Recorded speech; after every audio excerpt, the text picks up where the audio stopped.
Félicitations pour la naissance de votre bébé. Nous vous souhaitons beaucoup de joie avec votre enfant. Il y aura beaucoup de choses passionnantes, nouvelles et belles à venir. Maintenant, tout va changer. À partir de maintenant, vous êtes responsable d'un petit être vivant qui est dépendant de votre protection, votre sollicitude et votre amour. Alors, il est tout à fait normal si au début vous manquez de confiance et si vous avez beaucoup de questions.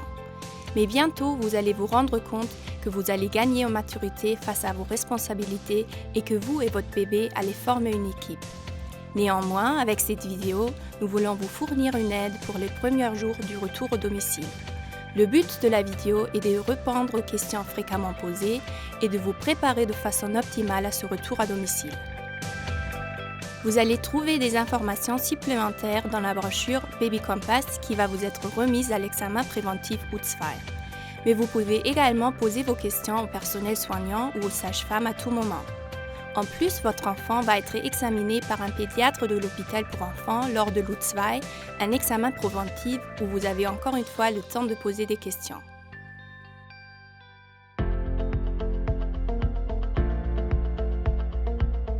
Dans les premiers jours après la naissance, il vous sera proposé d'effectuer avec votre consentement 3 examens de dépistage différents chez votre enfant. Premièrement, avec un capteur de lumière posé sur le pied de l'enfant, la saturation en oxygène dans le sang va être mesurée. Avec ce dépistage qui s'appelle oxymétrie de pouls, des malformations cardiaques congénitales peuvent être exclues. Deuxièmement, le 2e ou 3e jour de vie, quelques gouttes de sang vont être prises chez votre bébé pour le dépistage néonatal.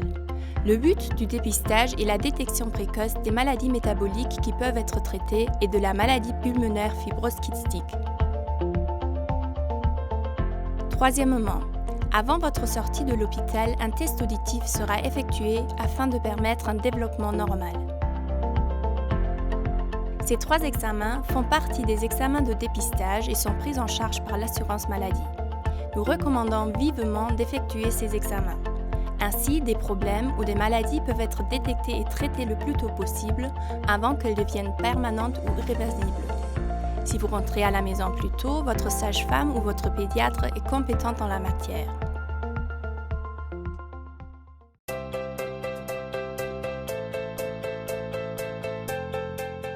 Cherchez un pédiatre de confiance et prenez rendez-vous pour les examens préventifs. Les dates sont indiquées sur le livret jaune. Les prochains examens sera la UTRAI qui aura lieu entre la 4e et 5e semaine de vie. Les contrôles sont gratuits pour les enfants jusqu'à l'âge de 18 ans et sont pris en charge par l'assurance maladie.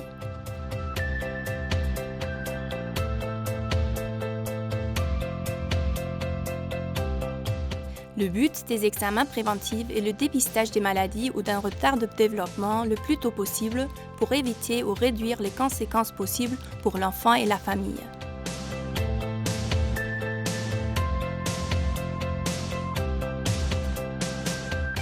Faites chez votre pédiatre tous les vaccins recommandés par la commission de vaccination à temps.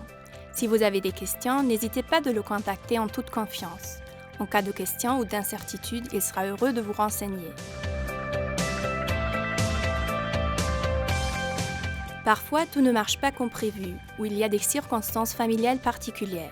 Dans ce cas, nous gardons l'œil sur toute la famille et nous vous offrons la possibilité d'entrer en contact avec ce qu'on appelle l'aide précoce, un système de soutien avec des aides coordonnées.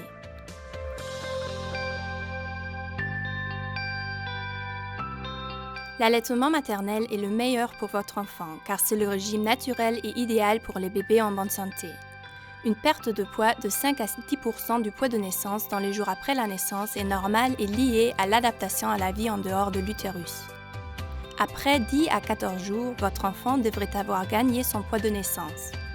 Votre sage-femme et votre pédiatre vont le surveiller également. Un doublement du poids de naissance devrait être atteint après 5 à 6 mois.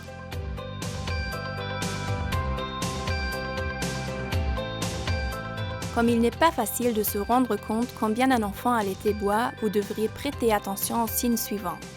Un enfant qui semble heureux et vif, qui boit souvent et ardemment, qui a ses couches mouillées 6 à 8 fois par jour et qui prend du poids est sûrement assez nourri.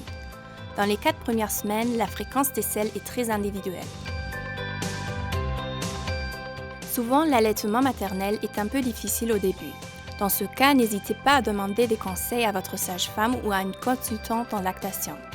Dans 5 à 10% des cas, l'allaitement maternel ne marche pas. Alors, il y a aujourd'hui des aliments pour nourrissons excellents qui donnent à votre enfant tout ce qui est nécessaire.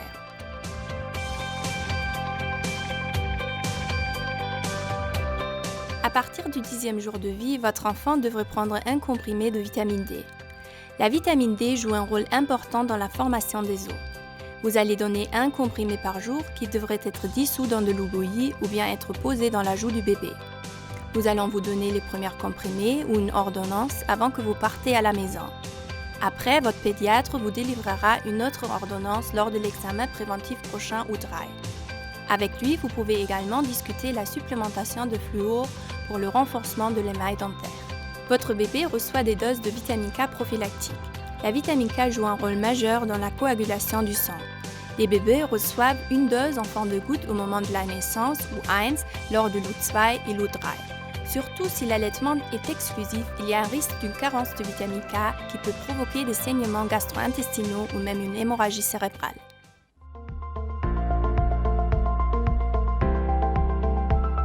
Nous vous recommandons, pour éviter la mort subite du nourrisson, de veiller à ce que votre enfant dispose d'un environnement propice au sommeil. Veillez à ce que le nouveau-né dorme toujours sur le dos et non sur le ventre ou sur le côté. La position couchée sur le dos est la position la plus sûre pour le bon sommeil de votre enfant. Mettez votre enfant dans un sac de couchage.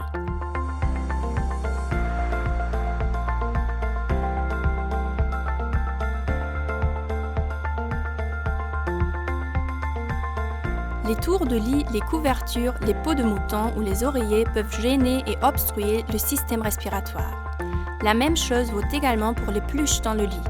Quand votre enfant est réveillé, il peut jouer avec les pluches, mais quand il dort, les pluches doivent être enlevées du lit.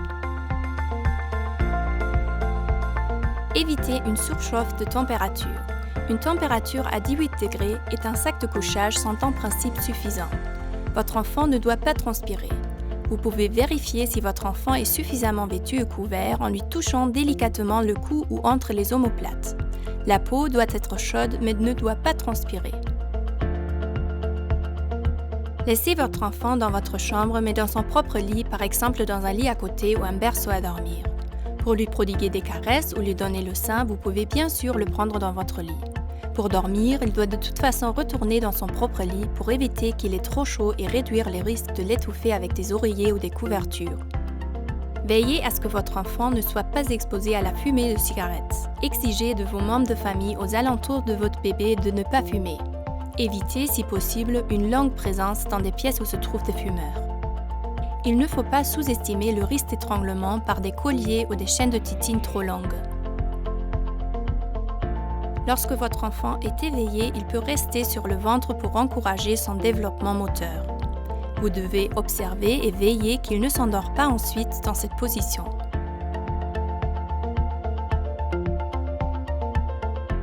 Vous saurez vite comment apprécier l'état de votre enfant. Si, dans les mois qui suivent, vous pensez que votre enfant a l'air malade, c'est-à-dire qu'il n'a pas l'air bien, qu'il est faible, qu'il boit moins bien ou qu'il crie différemment que d'habitude, alors vous devez tout de suite vous rendre chez un pédiatre ou la nuit et le week-end dans une clinique pédiatrique. Vous devez également vous rendre chez le pédiatre si la température rectale est sous 36,5 ou sur 37,8 degrés.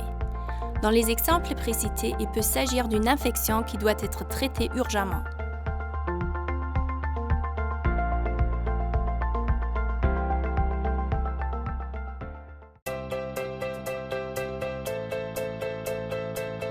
Nous espérons que cette courte vidéo vous permettra de répondre à vos questions et que vous vous sentirez plus en confiance avec le nouveau membre de la famille. S'il vous reste encore des questions, n'hésitez pas de demander le pédiatre qui effectuera l'examen U2 ou l'examen de sortie. De toutes les façons, notre service pédiatrique offre un service d'urgence 365 jours par an, 24 heures sur 24. Nous sommes là pour vous.